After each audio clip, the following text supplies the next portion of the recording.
के सारे काम इसका सर पर थे। वक़्त यूं ही गुजरने लगा। रुकैया के लिए जो रिश्ता आता वो फातिमा को देखते तो फातिमा के लिए रिश्ता मांगने लगते। काफ़ी अच्छे घरानों से इसके रिश्ते आ चुके थे, लेकिन मेरी वालदा की वही जिद थी कि वो रुकैया से पहले फातिमा की शादी नहीं करेंगी। मेरी बड़ी बहन अपने घर जा चुकी थी। इन्हीं दिनों एक रिश्ते ने रुकैया को भी पसंद कर लिया। मेरी माँ बहुत खुश थी और रुकैया को शादी की तैयारियों में लग गई। सारी तैयारियां फातिमा ने की थी। इसके जोड़े तक किसी ने टाँके थे, कपड़ों में कढ़ाई तक अम्मा ने इससे करवाई थी। मुझे इस बेचारी पर बड़ा तरस आता था। अब तो इसकी आंखों के नीचे हल्के पड़ने लगे थे। चेहरे की लंगट भी सुर्ख सफ़ेद नहीं रही थी, बल्कि पीली पड़ने लगी थी। पता नहीं कब तक इसके साथ ये जुल्म होना था। मैं ये सब कुछ ना चाहते हुए भी बर्दाश्त कर रहा था। मुझे पता ही नहीं था कब मेरे दिल में फातिमा के लिए एक अलग सा मकाम बनने लगा। मुझे वो अच्छी लगने लगी। मेरे दिल में इसके लिए हमदर्दी कब मोहब्बत में बदल गई मुझे पता नहीं चला। हालांकि वो मुझसे एक साथ बड़ी थी, लेकिन मैं उससे मोहब्बत करने लगा था। मुझे बस इस बात का इंतज़ार था मैं तालीम मुकम्मल करके अपनी नौकरी कर लूँ तो अब्बा से कहूँ वो फातिमा से निकाह पढ़वा दें। जैसे ही मेरी तालीम का सिलसिला ख़त्म हुआ मेरी नौकरी भी लग गई। हमारे गांव से शहर बस 1.5-2 घंटे की मुसाफत पर ही था, इसलिए मैं सुबह जल्दी उठ जाता वो और शाम को ऑफिस बंद होने के बाद ही रात तक वापस घर लौट आता था। एक बार जब मैं घर पर आया तो मेरी माँ ने मठियाई मेरे मुंह में डालकर कहने लगी, मुबारक हो, फातिमा का रिश्ता हो गया है। यह सुनना था मुझे वो मठियाई जहर लगने लगी। ऐसा लगने लगा जैसे किसी ने मेरा हलक कड़वा कर दिया है हो। मैं हैरत से अपनी माँ को देखने लगा, लेकिन चुप हो गया कि इसका रिश्ता तय हो चुका है।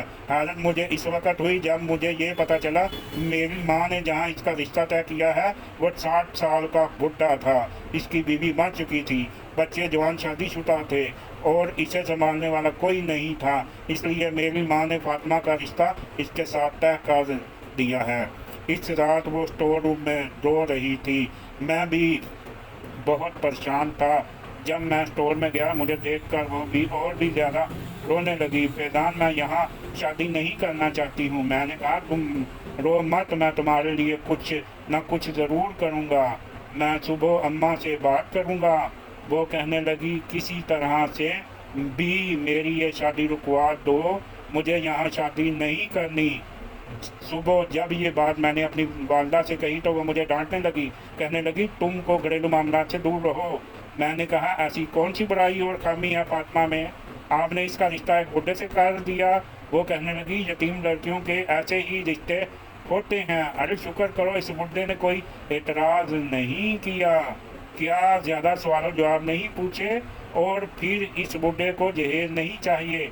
हम भला इसे इतना जहेज कहाँ से दे सकते हैं। मैंने कहा, क्यों, जब आप रुकैया आपकी को पूरे जहेज के साथ ब्याह सकती हैं तो फातिमा को क्यों नहीं। मेरी वालदा कहने लगी, तुम्हें क्यों इस लड़की से इतनी हमदर्दी होती है, तुम अपनी बहन के साथ इसका मुआवजा ना कर रहे हो। अरे रुकैया की माँ बाप जिंदा हैं, इसलिए इसे जहेज दिया है, इसकी शादी धूमधाम से की। फातिमा के माँ बाप जिंदा थोड़ी हैं। मैंने कहा, फातिमा के हिस्से में आई हुई ज़मीन किसके पास है। मेरे सवाल पर मेरी माँ ने मेरी शक्ल देखी। मैंने कहा, यकीनन अब्बा के और आपके पास ही होंगे। आप वो बेचकर इसका रिश्ता अच्छी जगह भी कर सकती हैं और इन पैसों से इसका जहेज भी खरीदा जा सकता है। मेरी वालदा कहने लगी कि वो सब बेचकर हमने पैसे अपने पास रख लिए थे। कितने सालों से वो हमारे घर खा पी रही है, रह रही है, सुकून की ज़िंदगी गुजार रही है, तो क्या इस पर खर्चा नहीं हो रहा था। ये सुनकर मुझे अपनी माँ बाप की सोच पर अफसोस होने लगा। मैंने कहा, अम्मा, जो 2 रोटियाँ वो इस घर में इतनी मेहनत के बाद खाती रही है वो भी आप इसको इसके बाप की कमाई की खिला रही हैं। कितने अफसोस की बात है। मैंने कहा, अगर आपको फातिमा के जहेज देने की इतनी ही परेशानी है तो इसका ऐसा करें, मेरा निकाह फातिमा से कर दें, आपको जहेज नहीं देना पड़ेगा। ये सुनना था। मेरी वालदा मुझे डांटने लगी, कहने लगी मैं क्यों तुम्हारी शादी किसी यतीम लड़की से करने लगी। मैंने कहा अगर आप शराफत से नहीं करेंगी तो फिर मैं ज़बरदस्ती जाकर इससे निकाह कर लूँगा, क्योंकि वो भी बालग है और मैं भी बालग हूँ। ये बात मैंने अपने वालद से भी कह दी। मेरी वालद को इस बात पर कोई एतराज़ ना था। भाभीियों ने मेरी माँ को राज़ी कर दिया। अच्छा है, फातिमा सारी ज़िंदगी हमारी नौकरी करेगी। लेकिन वो नहीं जानते थे कि मेरा क्या इरादा है। मेरे अब्बा ने जब मेरा रिश्ता फातिमा से तय किया तो वो हैरत से मुझे देख रही थी। अब मुझे इससे बात नहीं करनी थी, बल्कि मुझे देखते ही स्टोर रूम में चली जाती थी। 1 महीने तक मेरे अब्बा ने मेरा निकाह इससे कर दिया। इन दिनों मुझे एक और बड़ी कंपनी में नौकरी मिल गई थी। शादी की रात फातिमा बड़ी नर्वस थी। बस ये कहने लगी तुमने मुझसे शादी क्यों की। मैं तुमसे 1 साल बड़ी थी। मैंने कहा तो क्या हुआ, हमारी शादी तो हो सकती थी। वो कहने लगी शायद तुमने मुझसे हमदर्दी जताने के लिए ये कदम उठाया। मैंने कहा क्यों, ऐसा क्यों करूँगा। तुम खूबसूरत हो, सलीका शार हो और बहुत अच्छी हो। मैं खुद को खुश नसीब समझता हूँ। अब्बा ने मेरी बात रख ली। कहने लगी अगर ताया अब्बा ना मानते तो तुम क्या करते हैं। मैंने कहा इनको और ज़्यादा मनाने की कोशिश करता, और अगर फिर भी ना मानते मैं तुम्हारा हाथ पकड़कर तुम्हें मौलवी साहब के पास ले जाता और तुमसे निकाह कर लेता। फिर सबको मानना पड़ता। मेरी बात सुनकर पहले बार वो हंसी थी। मैंने पहली बार इसके चेहरे पर मुस्कुराहट देखी थी। कहने लगी क्या सच मैं तुम मुझसे इतनी मोहब्बत करते थे। मैंने कहा बहुत मोहब्बत करता था और करता रहूँगा। कहने लगी मेरी ज़िंदगी तो वैसे की वैसी ही रह जाएगी।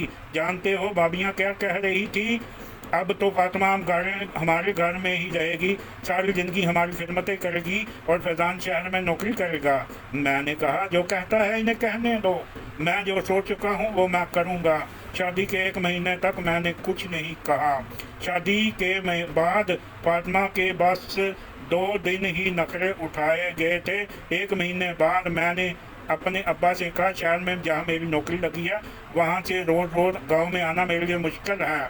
मेरी माँ कहने लगी हाँ तो कोई बात नहीं, तुम हफ्ते में 1 चक्कर लगा लिया करो। मैंने कहा नहीं अम्मा, हफ्ते में 1 बार आना भी मुश्किल है, मैं बस महीने में 1 आधा चक्कर लगा सकता हूँ। मेरी वालदा कहने लगी चलो ठीक है, ज़ाहिर है तुम्हें नौकरी तो करनी है। मैंने कहा मैं अपने साथ अपनी बीवी को भी ले के जाना चाहता हूँ। इस बात पर मेरी अम्मा को क्या घर वालों को इतराज़ होने लगा, लेकिन मैंने किसी का भी एतराज़ नहीं सुना। मैं ज़बरदस्ती फातिमा को अपने साथ शहर ले गया। वो बेहद खुश थी।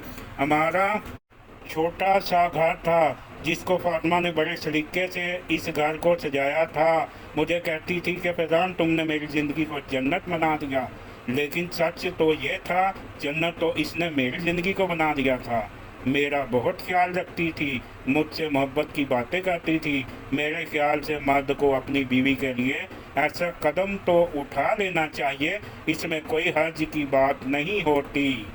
इसके साथ ही ये स्टोरी ख़त्म होती है।